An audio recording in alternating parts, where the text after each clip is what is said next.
You're still checking if they've seen your message. You're still rehearsing what you'd say if they finally reached out. You're still building cases in your head for why they owe you an explanation, an apology, a reason that makes sense of why they disappeared. But here's the truth you're avoiding. They already answered. Their silence is the closure.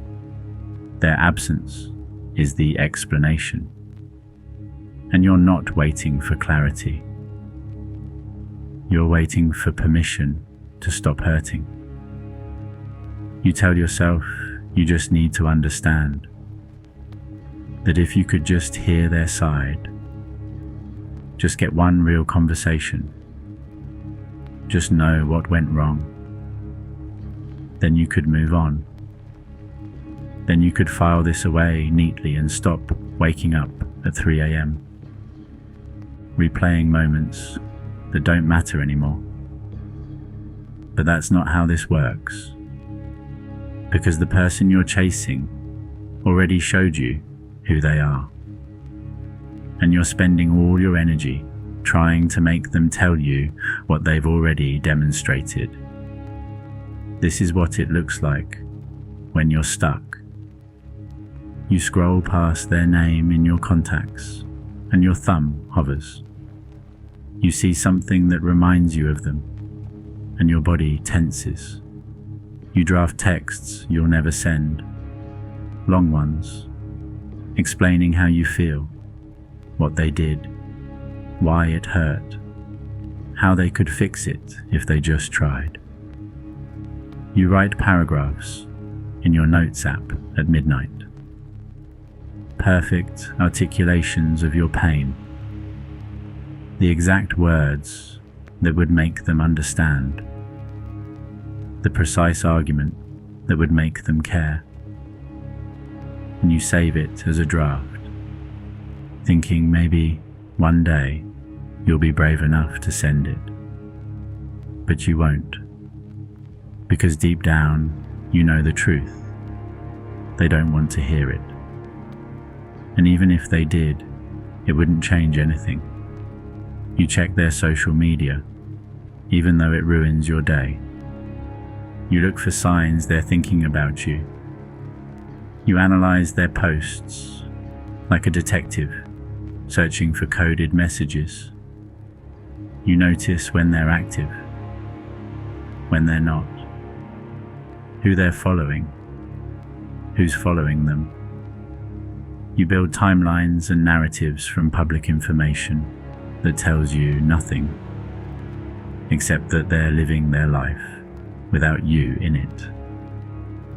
And every time you do this, you feel worse, smaller, more abandoned, more confused, because you're not gathering information, you're reopening wounds. You're choosing to stand in the same place where they left you, hoping that if you wait long enough, they'll come back and explain why.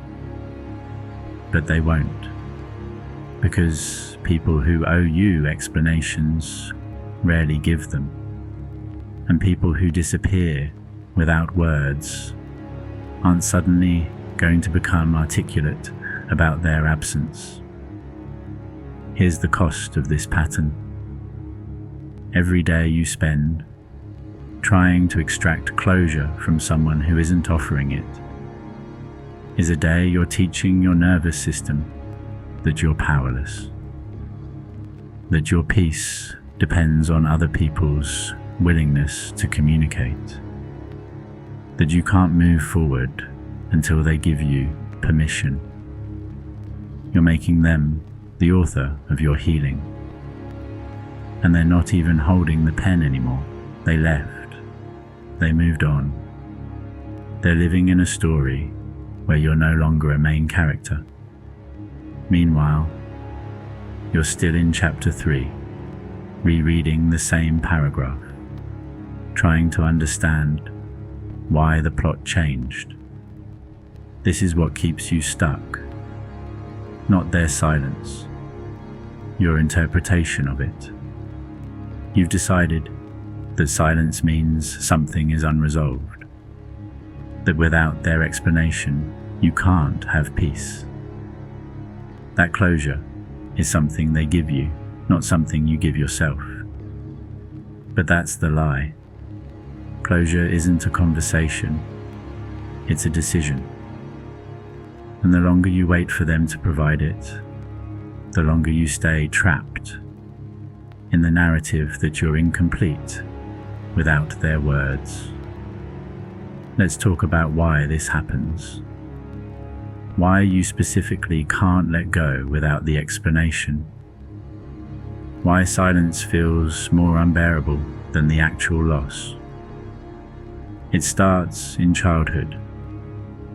You were taught that problems have solutions, that conflicts have resolutions, that when something breaks, you fix it through communication. You learn that if you could just explain yourself well enough, people would understand. That if you could just hear their side, things would make sense. This works in functional relationships, in healthy dynamics where both people care about repair. But it fails completely when you're dealing with someone who's already checked out, someone who doesn't want to resolve anything because, to them, there's nothing to resolve. They made their choice, they moved on, and they're not losing sleep over the fact that you don't understand why. But your nervous system doesn't know that. It still thinks this is a problem that can be talked through. So it keeps you in a state of activation, hypervigilant, scanning for signals, rehearsing conversations, building arguments. It's trying to prepare you for a discussion that's never going to happen. This is why you can't stop checking their profile, why you can't delete their number, why you keep replaying the last conversation, looking for clues. Your brain is in problem-solving mode, and it won't let you rest until the problem is solved. But here's what your brain doesn't understand. The problem isn't solvable through communication. The problem is that you're still connected to someone who's already disconnected from you. And the solution isn't getting answers. It's cutting the signal. The second reason this pattern persists is because you're confusing closure with validation. What you actually want isn't their explanation. It's their acknowledgement.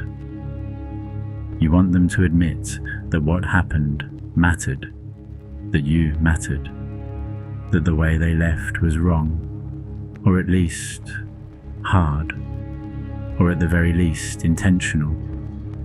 You want proof that you weren't delusional, that the connection was real, that you didn't imagine the intimacy, the promises, the moments that felt significant. You want them to say, yes, it meant something to me too, and here's why I had to walk away.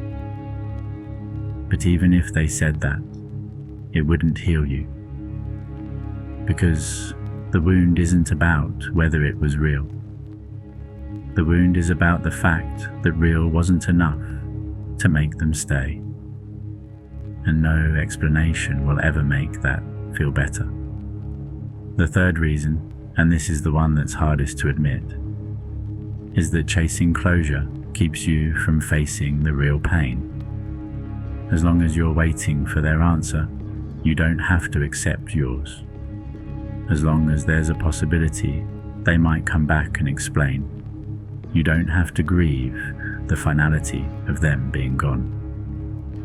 Chasing closure is a form of denial. It's your way of staying in relationship with someone who's no longer in relationship with you. And it protects you from the thing you're most afraid of, that you have to do this alone, that you have to decide it's over without their participation, that you have to close the door they left open. This is the mechanism of your suffering. You think you're suffering because they won't talk to you, but you're actually suffering because you won't stop talking to the ghost of them. You're in a one-sided conversation with someone who left the room, and every time you refresh their page, every time you reread old messages, every time you imagine what you'd say, you're choosing to stay in that empty room instead of walking out. But here's what no one told you. You don't need their closure. You need your own. And that doesn't come from understanding. It comes from distance. Here's the strategy. It's not gentle, it's not gradual. It's surgical. And it works because it treats peace like an operation, not an emotion. Step 1, cut the feed. Every digital connection you have to this person needs to be severed. Not hidden, not muted, deleted, blocked, removed. This isn't about punishment. This isn't about making a statement. This is about stopping the information flow that keeps your nervous system activated. Delete their number. Block them on every platform. Not because you hate them, but because every time their name appears, your body reacts.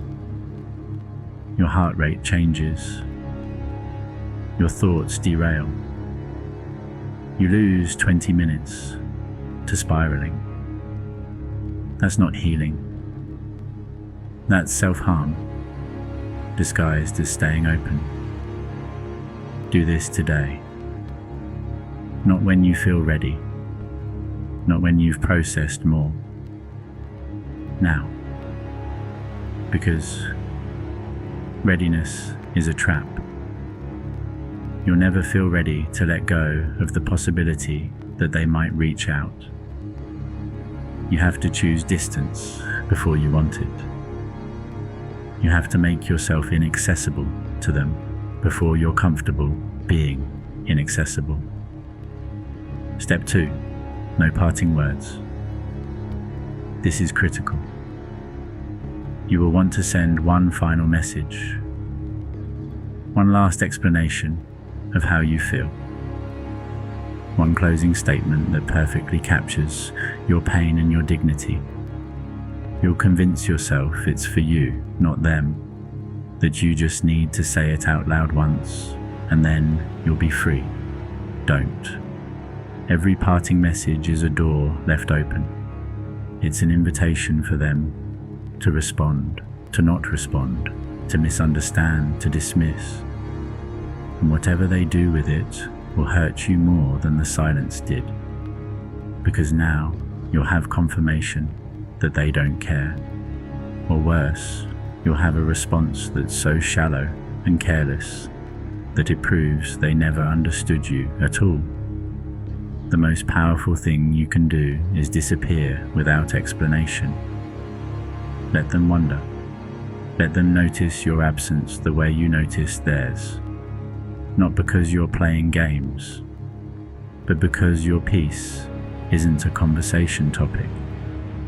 It's a boundary, and you're enforcing it without asking for their permission. Step 3. Redirect the obsession. Your brain has been spending hours a day on this person, checking their updates, replaying conversations, building scenarios. That's a massive amount of cognitive energy that's now suddenly available. Don't let it default back to them. You have to give it somewhere to go, Pick one project you've been avoiding, one goal you've been delaying, one thing you've wanted to build but haven't had the focus for. And every time you feel the urge to check on them, you work on that instead.